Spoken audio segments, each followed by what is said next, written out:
कि कुछ वर्ब ऐसे होते हैं जिनके पास ऑब्जेक्ट होता है और कुछ वर्ब ऐसे होते हैं जिनके पास ऑब्जेक्ट नहीं होता है। जिस वर्ब के पास ऑब्जेक्ट हो उसको हम कहते हैं ट्रांजिटिव वर्ब। क्या कहते हैं? Transitive verb. और जिस वर्ब के पास ऑब्जेक्ट ना हो उसको हम कहते हैं इंट्रांजिटिव वर्ब। एग्जांपल ले लीजिए, एक वर्ब है ईट, इसका मतलब क्या होता है? खाना। खाना। अब खाने का काम होने के लिए, खाने का काम होने के लिए एक आदमी चाहिए खाने वाला। अगर खाने वाला आदमी ना हो तो खाने का काम हो सकता है? तो मिसाल के तौर पे ये हो गया मुंह वाला आदमी, ये क्या है? खाने वाला आदमी है। अगर ये आदमी ना रहे तो खाने का काम होगा? नहीं होगा। ये बताओ कि ईट का काम होने के लिए डूअर के अलावा किसी और चीज की जरूरत है या नहीं है? जैसे क्या होता है? सोचो। अरे बेवकूफ आदमी, बिरयानी खाने का आइटम रहेगा तभी तो खाओगे। खाने का कोई सामान रहेगा तभी तो खाओगे। अगर खाने का सामान नहीं है तो क्या खाएगा आदमी? सर हम तो बीमार हैं। तुम बैठ गए सीधे आलती पालती मार करके, हाँ भाई लाओ, है ही नहीं खाना, तो क्या खाओगे? खाने का काम होने के लिए एक आदमी चाहिए खाने वाला और उसके अलावा एक होना चाहिए क्या? ये आइटम। ठीक है, ये दोनों जब रहेंगे ना तभी खाने का काम हो पाएगा। अगर ये दोनों नहीं रहेंगे तो खाने का काम नहीं हो पाएगा। समझ में आई बात? तो अब सिर्फ ये है और ये नहीं है तो खाने का काम नहीं होगा।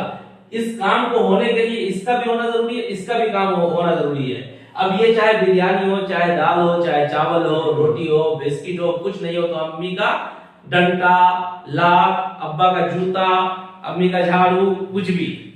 तो अब देखो, ये तो हो गया डूअर और ये हो गया ऑब्जेक्ट, है ना?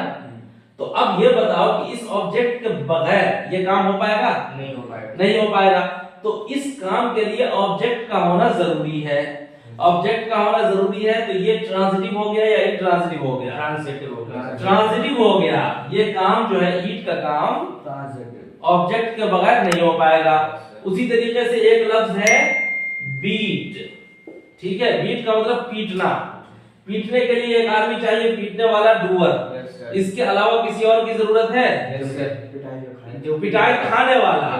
ये तुम्हारी अम्मी हो गई और यहाँ पर तुम लोग हो गए। ठीक है, तो पिटाई का काम होने के लिए अम्मी का होना भी जरूरी है और तुम्हारा होना भी जरूरी है। उसके बगैर काम नहीं हो पाएगा। तो बीट भी बताओ ट्रांजिटिव है या इंट्रांजिटिव? ट्रांजिटिव है। समझ में आ गया?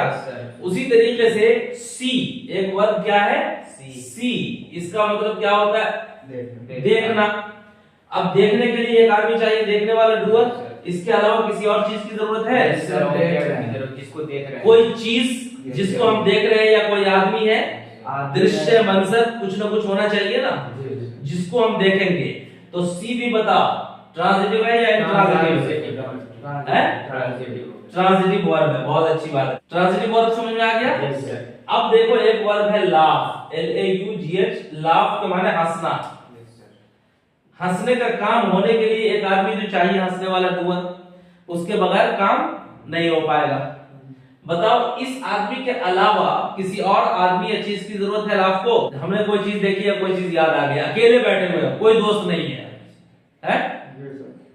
और हमको बात याद आ गई, कोई कभी की मार्केट की या कहीं की बात याद आ गई, अकेले में हंस रहे हैं। तो बताओ कि अकेले में कर रहे हैं, इसका असर किसी पे पड़ेगा? नहीं पड़ेगा ना। तो लाभ का काम होने के लिए हंसने वाला आदमी चाहिए, इसके अलावा किसी और चीज की जरूरत नहीं है। उसी तरीके से कराई, रोना। बताओ रोने के लिए एक आदमी चाहिए, रोने वाला। इसके अलावा किसी और की जरूरत है? हमें तकलीफ हुई अंदर से, कुछ भी गम हुआ और हमारे आंखों से आंसू जारी हो गए। तरीके से स्लीप, सोना। सोने के लिए बताइए एक आदमी चाहिए, सोने वाला डूअर। इसके अलावा किसी और आदमी या चीज की जरूरत है? बेड की जरूरत नहीं है। सही कह रहे हैं आप, बिल्कुल बेड की जरूरत है, लेकिन किसी बेड के अलावा किसी और चीज की नहीं ना। चलिए, तो इसका मतलब ये हुआ कि कराई जो है ना, और लाफ और स्लीप, इन 3 काम और इस जैसे बहुत सारे काम हैं जिनके लिए डूअर चाहिए। डूअर के अलावा किसी और चीज की जरूरत नहीं है। लेकिन आपने जैसे कहा बेड या कंबल, तो वो चीजें जरूरी है। लेकिन ये जब ऑब्जेक्ट की हम बात करते हैं ना, तो ऑब्जेक्ट में टाइम, क्या हुआ, टाइम, उसके बाद प्लेस, जगह, उसके बाद टूल्स या इंस्ट्रूमेंट कहो, यहां पर टूल्स लिखते हैं, ठीक है। काम जो हो रहा है ना, तो काम का वक्त जो है उसको छोड़ करके आप बात कीजिएगा। ऑब्जेक्ट जब आप पहचानने की कोशिश कीजिएगा तो आपको यह देखना है कि किस आदमी पर उसका असर पड़ रहा है, ठीक है। लेकिन जिस टाइम पे वो काम हो रहा है उस टाइम को छोड़ करके आपको बात करनी है, वो ऑब्जेक्ट नहीं होता है अंग्रेजी में, ठीक है। उसी तरह से प्लेस, जगह, काम की जगह जो है उसको भी छोड़ करके आप बात कीजिएगा। जैसे आपने कहा कि बेड, बेड तो है सोने के लिए जरूरी, और बेड क्या है, जगह है, रूम क्या है, जगह है, तो इसको छोड़ करके हम बात करेंगे, ठीक है। उसी तरीके से टूल्स, टूल्स का मतलब क्या होता है, औजार, काम करने का आला या हथियार जो होता है, या किसी भी काम को करने के लिए जिन साजो सामान की हमें जरूरत पड़ती है ना, वो साजो सामान टूल्स कहलाते हैं, इंस्ट्रूमेंट्स कहते हैं उनको, ठीक है।